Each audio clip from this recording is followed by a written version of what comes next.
கடல் தண்ணி ஏன் ப்ரோ உப்பா இருக்கு? கடல் தண்ணி உப்பா இருக்குதுன்னா அது உள்ள பூரா உச்சா கலந்துருக்கு. உச்சாவா? ஆமா.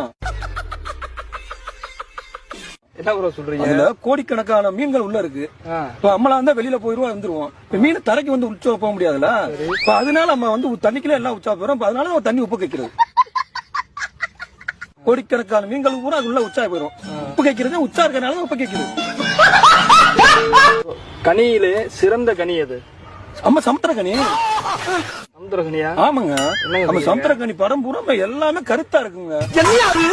நான் எங்க பார்த்து அந்த படம் இங்கதான் முதல்ல நான் போய் பாப்பேன். அதனால கருத்தா இருக்கு அவர் படம் ஃபுல்லாவே. சிறந்த கனினா அவர்தான். சிறந்த கனினா சமுத்திரக்கனி தான். நான் பழங்கள்ல கேட்டேன். பழங்கள்லையா? ஆமா. பழங்கள்னா நம்ம வாழைப்பழம், கொய்யாப்பழம் அந்த மாதிரி நம்மளுக்கு தெரிஞ்சு சொல்லுவாங்க. உங்களுக்கு தெரிஞ்ச சமுத்திரக்கனி. சிறந்த கனி. சிறந்த கனி. கனினாலே நம்ம சமுத்திரக்கனி.